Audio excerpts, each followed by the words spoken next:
الحمدللہ والصلاة والسلام علی رسول اللہ اما بعد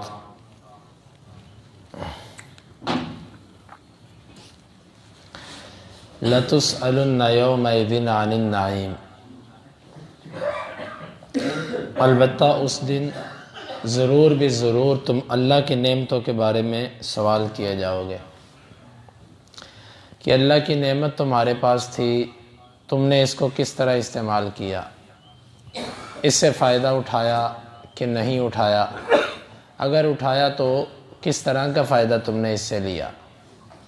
یہ سوال ضرور ہونا ہے۔ اللہ کی نعمتوں میں سے سب سے بڑی نعمت وہ قرآن مجید ہے۔ قرآن مجید کے لیے اگر ہم اپنا وقت نہیں نکالتے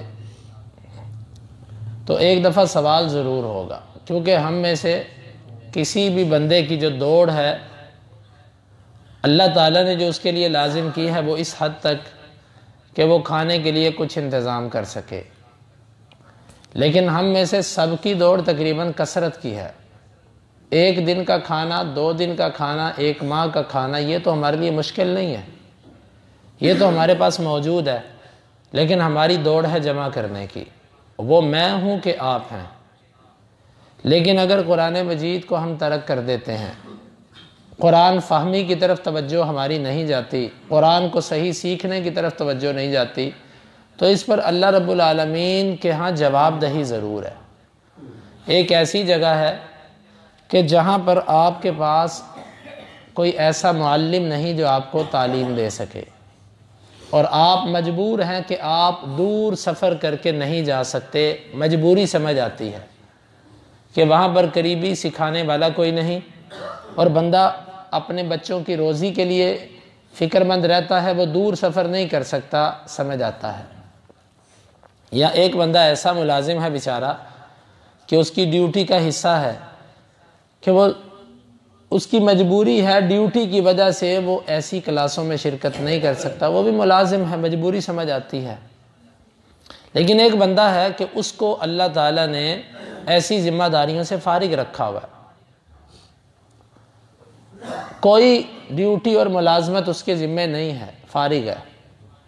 یا دوسری صورت یہ ہے کہ ایک ایسا بندہ ہے کہ جس کو اللہ تعالیٰ نے اختیار دے رکھے ہیں، وہ صاحب حیثیت بھی ہے اور اس کا ذاتی معاملات ہیں سارے، اگر وہ نہیں بیٹھتا تو اس کی جگہ پر اس کے نائبین موجود ہیں، اگر یہ بندہ بھی قرآن مجید کو نظر انداز کر دیتا ہے تو بھائیو یہ بات تو پھر ایک سمجھ آتی ہے کہ یہ اللہ تعالیٰ کے ہاں جواب دہی بنتی ہے۔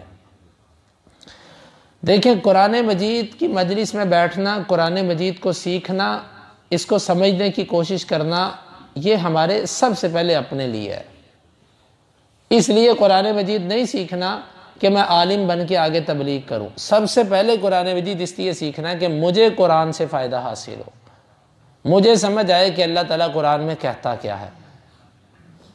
ہم لوگ یہ سمجھتے ہیں کہ شاید اللہ رب العالمین نے علم سیکھنا ایک فرض کفایہ بنایا ہے، تو چند لوگوں نے سیکھ لیا ہمارے لیے کافی ہے، اس میں کوئی شک نہیں ہے۔ لیکن علم سیکھنے سے جو خیر و برکات اللہ تعالیٰ دنیا میں عطا کرے گا اور آخرت میں جو اس سے خیر ملے گی، اس سے تو ہم محروم ہو رہے ہیں۔ اللہ کے بندو، وہ لوگ جو مجبور ہیں ٹھیک ہے، لیکن جن لوگوں کے لیے اللہ تعالیٰ نے وسعت رکھی ہے، جو تھوڑی سی کوشش کر کے اس قرآن کی مجلس میں شریک ہو سکتے ہیں، ان کو چاہیے کہ وہ اپنے معاملات کی ترتیب ایسی بنائیں کہ قرآن مجید کی مجلس کے اندر ضرور بیٹھیں۔ آپ کے قریب اللہ تعالیٰ نے قرآن کے دروس کے سلسلے شروع کیے، اور اگر ہم مقامی لوگ ہی اس سے فائدہ نہ اٹھا سکیں تو پھر یہ ایک ناقدری ہے نعمت کی، اور اللہ تعالیٰ نعمت کی جہاں ناقدری ہوتی ہے اللہ تعالیٰ اس نعمت کو واپس دے لیتا ہے۔ اللہ نہ کرے کہ ہمارے سے قرآن اور اس کی جو بہار ہے اللہ تعالیٰ اس کو ہم سے نہ چھینے۔ دنیا کے اندر سب سے عظیم کتاب قرآن ہے، اور سب سے عظیم وقت آپ کا وہ ہے جو قرآن کے اوپر گزر گیا، اور پھر قرآن کی ایک ہوتی ہے تلاوت اور ایک ہوتی ہے قرآن کی فہمی۔ قرآن کی فہمی سے بڑا کچھ نہیں ہے۔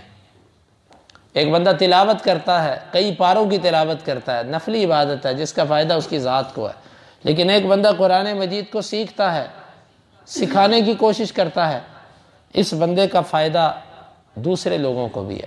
آپ خود قرآن مجید کو سیکھیے، پھر اپنے بچوں کو، اپنی بیٹیوں کو ترجمہ خود پڑھائیے، خود ان کو تفسیر پڑھائیے، اپنے گھر والوں کو تفسیر پڑھائیے، اپنی دکان کے ملازموں کو اکٹھا کیجئے، ان کو بٹھائیے، ان کو درس دیجئے۔ اللہ تعالیٰ نے تبلیغ صرف علماء پر تو فرض نہیں کی، بلغوا عنی ولو آیا، تم تک ایک آیت بھی پہنچ گئی تم اسے آگے پہنچاؤ۔ آپ دکاندار ہیں، آپ اپنے ملازموں کو اکٹھا کر کے ان کو قرآن کا تھوڑا سا درس دیں۔ آپ اسکول ٹیچر ہیں، اپنے شاگردوں کو درس دیں۔ آپ کسی ادارے کے سربراہ ہیں، اس کے ماتحتوں کو بلا کر درس دیں۔ اگر اور کچھ نہیں تو آپ ایک باپ ہیں، آپ اپنے بچوں کو گھر پہ اکٹھا کر کے قرآن کا درس دیں۔ لیکن یہ کیسے ممکن ہے؟ جب ہم قرآن کے ساتھ جڑیں گے، جب ہم قرآن مجید کو سیکھیں گے۔ اللہ کے بندو، یہ تو قربانیاں دینی پڑیں گی، وقت تو دینا پڑے گا، جسم کی تھکاوٹ بھی ہوگی، اپنی معمولی مصروفیات کو ترک بھی کرنا پڑے گا۔ تو میرے محترم بھائیوں، آپ سے گزارش ہے کہ قرآن مجید اللہ تعالیٰ کی عظیم کتاب ہے۔ ماشاءاللہ ہماری مسجد کے جو نمازی ہیں ان کی اچھی خاصی تعداد ہوتی ہے، لیکن جب درس قرآن کی باری آتی ہے تو اس پہ 10 15 20 شاید ہوتے ہیں، تھوڑی دیر کے لیے پھر کم ہونا شروع ہو جاتے ہیں۔ آخر ایسا کیوں ہے؟ میرے خیال میں اگر ہم ایسے لوگوں کا شمار کرنا شروع کر دیں کہ جن کو اللہ تعالیٰ نے معاشی پریشانیوں سے محفوظ رکھا ہوا ہے، تو یہ تعداد کوئی 50 کے قریب چلی جائے گی۔ اس کے لیے وقت نکالیے، اللہ کی کتاب کو سمجھنے کی کوشش کیجئے، اپنے دل میں اللہ کی کتاب کی محبت کو بٹھائیے۔ صحابہ کرام کہتے ہیں کہ جب ہم 10 آیات سیکھ لیتے تھے تو جب تک ہم ان کے معانی کو سمجھ کر عمل نہیں کر لیتے تھے ہم آگے نہیں جاتے تھے۔ 10 آیتیں، اور ہم نے پورا ناظرہ قرآن مجید پڑھا لیکن ترجمے کی طرف توجہ نہیں دی۔ اور یہ ترجمہ قرآن مجید کا اللہ تعالیٰ کا ہمارے نام پہ آیا ایک خط ہے۔ اللہ تعالیٰ نے اس کے بارے میں پوچھنا ہے کہ میں نے کیا کہا تھا۔ ایک بندہ اتنی آسانی سے جواب دے دے کہ اللہ مجھے عربی نہیں آتی تھی، جبکہ باقی زبانیں، باقی چیزیں ہم سب سیکھتے ہیں کیونکہ ہم اس کو اپنی ضرورت سمجھتے ہیں، ہم قرآن کو اپنی ضرورت نہیں سمجھتے۔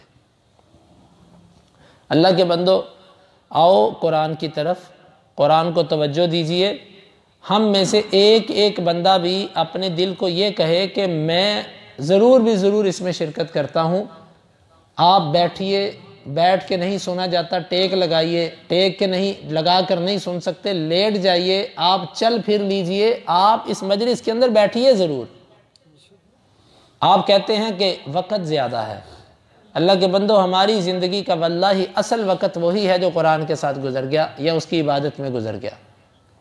یہ مطلب نہیں ہے کہ ہمیں اتنا لمبا وقت دینے کا اجر نہیں ملے۔ آپ کو جو تھکاوٹ قرآن کی وجہ سے ہوتی ہے انشاءاللہ اس کا اجر بھی بڑا عظیم ہے۔ آپ کا جو وقت قرآن پر گزرتا ہے اللہ تعالیٰ اس کا عوض بھی آپ کو بہت بڑا عطا فرمائے گا۔ آپ صلی اللہ علیہ وسلم نے اپنی زوجہ سے کہا تھا کہ اجرکی علی قدر نصابک، تیرا اجر تیری تھکاوٹ کی بقدر ہے۔ تجھے جتنی تھکاوٹ ہوگی اللہ کے رستے میں اتنا تجھے اللہ کے ہاں اجر ملے گا۔ تو اللہ کے بندو اس کے لیے وقت نکالیے، اس کے لیے بیٹھیے۔ یہ ایام معدودات، یہ چند دن ہیں۔ ٹوٹل ہمارے دورہ تفسیر کے دن بنتے ہیں تقریباً 60، 2 ماہ بنتے ہیں۔ ہمیں اللہ تعالیٰ نے اتنی لمبی زندگی عطا کی ہے، اس میں سے 2 ماہ ایک سال میں، اور 2 ماہ پورے نہیں، اس کے چند گھنٹے، 4 گھنٹے بمشکل یہ بنتے ہیں، 4 گھنٹے۔ ہم 4 گھنٹے اللہ کے لیے، 4-4.5 گھنٹے اللہ کے لیے وقف نہیں کر سکتے۔ یعنی پورے سال کے بھی اگر آپ گھنٹے لگائیں تو یہ چند گھنٹے بنتے ہیں۔ تو اس لیے اللہ تعالیٰ سے دعا کرنی چاہیے اور اللہ تعالیٰ سے مدد مانگنی چاہیے، اور اپنے دل میں ایک احساس پیدا کرنا چاہیے کہ یہ کلاس، یہ تفسیر میرے لیے ہو رہی ہے۔ ہم میں سے ہر بندہ، عام ہے کہ خاص ہے، وہ اس بات کو سمجھے کہ یہ میرے لیے ہو رہی ہے، مجھے اس مجلس کے اندر بیٹھنا ہے، مجھے یہاں سے سیکھنا ہے۔ ہم کہتے ہیں کہ شاید یہ مدارس کے طلباء کے لیے ہے، یا یہ بس سال بعد ایک اپنے طور پر کر لی جاتی ہے، ایسا نہیں ہے۔ ساتھیوں کی سہولت کے لیے اس دفعہ وقت بھی ایسا رکھا گیا کہ آپ لوگ اپنے کام کاج سے واپس آ کر اس میں شرکت کر سکیں۔ لیکن اگر پھر بھی ہماری تعداد کم رہے، قرآن تو اللہ کے لیے ہوگا، ایک بندہ بھی بیٹھے گا تو قرآن بیان ہوگا، کیونکہ ہمارا مقصد تو قرآن کا دور ہے۔ کم از کم اس کا فائدہ پڑھانے والے کو تو ہوگا نا، کہ اس کو قرآن مجید کا اس کا دور ہو گیا اور اس نے کچھ نہ کچھ اپنے نفس کے لیے قرآن سے اصلاح لے لی، اس کو تو فائدہ ہوگا۔ لیکن آپ لوگ جو شرکت نہ کر پائے وہ اس فائدے سے محروم ہو گئے۔ تو اللہ کے لیے خود بھی اس میں شرکت کریں۔ جو اپنے گھروں میں خواتین بچے ہیں ان کو کہیے کہ لائیو عورتیں اس وقت اپنے گھروں پہ اس چینل سے سن لیں، قرآن کی تفسیر کو سنیے ضرور، اس کو ایک ذمہ داری کے ساتھ لیجئے کہ ہم نے قرآن کے اندر شرکت کرنی ہے۔ ہمارے اساتذہ جن سے ہم نے پڑھا ہے یقیناً ان کے اندر اخلاص بھی تھا، ان کا عمل بھی تھا اور وہ تقوی والے بھی تھے، ان کی باتوں میں اثر بھی تھا۔ عامت الناس ان کے درس کے اندر اس قدر شریک ہوتی تھی کہ آپ یقین مانیں کہ تصور نہیں کر سکتے۔ میں خیبر پختونخوا کے اندر جن اساتذہ سے ہم نے تفسیر پڑھی ہے، مدارس کے طلباء کو ایک سائیڈ پہ کر کے وہاں پر دیکھیں کہ عوام ان بزرگوں کے درس میں کس طرح آتی تھی۔ شیخ عبدالسلام رستمی رحمہ اللہ، شیخ القرآن، ان کا حلقہ کتنا بڑا ہوتا تھا، ان کے حلقے میں عوام کتنی تھی، تاجر لوگ، مزدور لوگ، کسان لوگ، پڑھا لکھا طبقہ۔ مدارس کے طلباء ایک الگ تعداد رکھتے تھے، لیکن عوام الناس کتنی تھی ان کے درس کے اندر۔ آخر وہ ان لوگوں کے دلوں میں قرآن کی محبت تھی، وہ آ کے بیٹھ جاتے تھے۔ اللہ کے بندو، یہ تو ایسا موقع ہے، قرآن ہمیں کہتا ہے فیہ فَلْيَتَنَافَسِ الْمُتَنَافِسُونَ فِي ذَلِكَ فَلْيَتَنَافَسِ الْمُتَنَافِسُونَ، اس میں رغبت کرنے والے ایک دوسرے سے آگے نکلیں۔ ہمارے وہ بھائی اہل خیبر وہ اس خیر کے اندر ہمارے سے آگے ہیں، لیکن ہمارے اہل پنجاب ان لوگوں کے اندر اس طرف توجہ بہت کم ہے۔ اور ابھی ہمارے جو شیخ محترم کے حلقے ہوتے ہیں، شیخ ابو محمد امین اللہ الپشاوری حفظہ اللہ ورعاہ، ان حلقوں کے اندر عوام الناس کی شرکت کتنی ہے آپ جا کر دیکھیے۔ اس کے علاوہ وہاں کے جو مشائخ ہیں اس میں مدارس کے طلباء کی تعداد الگ ہے، لیکن آپ عامت الناس لوگوں کو اگر شمار کرنا چاہیں گے تو ان کی تعداد بھی شاید 100 سے اوپر ہو جائے۔ اور ہماری تو یہ مرکزی مسجد ہے، الحمدللہ اس کے اندر عام نماز کے اندر بھی 100 کے قریب نمازی ہو جاتا ہے۔ ابھی آپ فجر پہ دیکھیں، اگر ایک صف کے اندر 30 نمازی بھی ہیں تو یہ تقریباً 100 کے قریب نمازی ہوتے ہیں فجر پہ بھی۔ تو ہم کیوں قرآن کی طرف اس طرح رغبت نہیں کر رہے؟ کیوں ہم اس کے لیے اپنے کاروبار کو جلدی سمیٹ نہیں رہے؟ کیا ہم اس بات کا انتظار کرتے ہیں کہ یہ نعمت ہم سے دور ہو جائے؟ گھر پہ شادی ہوتی ہے، کوئی فنکشن ہوتا ہے، ہم 15 20 دن پہلے کاروبار سے توجہ ہٹا لیتے ہیں، بھئی گھر کے اندر یہ کام ہے اس پر پوری توجہ ہے میری۔ تو یہ تعمیر انسانیت ہے، اس سے انسان کی تعمیر ہونی ہے، اس کے لیے ہم وقت کیوں نہیں نکالتے؟ میں آپ سے گزارش کروں گا، اللہ تعالی ہمیں اس بات سے بچائے کہ ہمارے دلوں میں یہ بات ہو کہ مجمع بڑا ہو جائے۔ مجمع بڑا کرنا مقصد اپنی ذات کے لیے نہیں ہے، صرف یہ ہے کہ اللہ ہم زیادہ سے زیادہ لوگ اکٹھے ہو کر بیٹھے ہیں۔ لوگ جتنے زیادہ ہوں گے انشاءاللہ خیر اتنی زیادہ پھیلے گی۔ آپ سب مل کر اس میں عزم کیجئے کہ ہم اس میں شرکت کریں گے۔ آپ جس طرح شرکت کر سکتے ہیں کیجئے، بیٹھ کے، ٹیک لگا کے، کھڑے ہو کے، چل پھر کے، لیٹ کے، جس طرح آپ کے لیے آسانی آپ اس میں شرکت کریں، اور پابند کریں اپنے آپ کو کہ نہیں اٹھنا، میں نے قرآن کی مجلس سے نہیں اٹھنا، میں نے قرآن کی تفسیر اس دفعہ مکمل سماعت کرنی ہے۔ پھر اللہ تعالی ہمارے لیے اس کو آسان بھی کر دے گا۔ ایک دفعہ ارادہ تو کریں ہم، بلکہ ہر سال یہ عزم کریں، ہر سال کہ میں نے جب یہ دورہ تفسیر شروع ہوگا نا، میں نے یہ وقت اللہ کی کتاب کو دینا ہی دینا ہے۔ ہماری اصلاح کیوں نہیں ہوتی؟ نمازیں پڑھتے ہمیں اتنا عرصہ ہو گیا، ہم ویسے کے ویسے ہی چلے جا رہے ہیں۔ اس کی وجہ یہ کہ ہم سیکھنے کے سلسلے کو ہم نے بند کر دیا ہوا ہے، اور انسان کی تعمیر ہوتی ہے سیکھنے سے۔ جب سیکھنے کے راستے بند ہیں تو ہمارے اندر انقلاب اور تبدیلی نہیں آ رہی، ویسے کہ ویسے بس نمازیں اور عبادت ایک معمول بن چکا ہوا ہے، بہتری کی طرف کوئی راستہ نہیں ہے ہمارا۔ تو آپ ساتھیوں سے اپنے جو میرے سے بڑے ہیں بزرگ ان سے بھی، جو میرے سے چھوٹے ہیں بچے ان سے بھی، جو ہمارے ہم عمر ہیں بھائی ان سے بھی، اللہ کے بندو آپ سب سے گزارش ہے اللہ کی کتاب کے لیے وقت دو۔ ہمارے نبی صلی اللہ علیہ وسلم کتنے حریص تھے، حدیث کے لفظ انا آخذ بحجزکم، اور لوگوں میں تمہیں پیچھے سے پکڑ پکڑ کے کھینچتا ہوں کہ آؤ میری طرف، آؤ دین کی طرف، آؤ اسلام کی طرف، میں تمہیں پکڑتا ہوں۔ ہمارے اندر بھی ایسا ہی ہونا چاہیے، ایک دوسرے کو پکڑ کے کھینچ کے لے کر آئے کہ یار نہیں بیٹھو، یار نہیں جانا، پکڑیے ایک دوسرے کو، اپنے دوستوں کو، اپنے بچوں کو، اپنے ملازموں کو، ہر ایک کو دعوت دیجئے، پھر خود بیٹھے، جو دور ہے اس کو کہیں بھائی تم اس کو چینل پہ سن لو، تاکہ اللہ کی کتاب کا ہم ایک ماحول بنا سکیں۔ اللہ تعالیٰ سے دعا ہے کہ اللہ تعالیٰ اگر اس نعمت کو تو نے ہمیں عطا کیا ہے تو اس کی قدر کرنے کی توفیق عطا فرما۔ اللہم انفعنا بما علمتنا وعلمنا ما ينفعنا وزدنا علما وآخر دعوانا ان الحمد للہ رب العالمین۔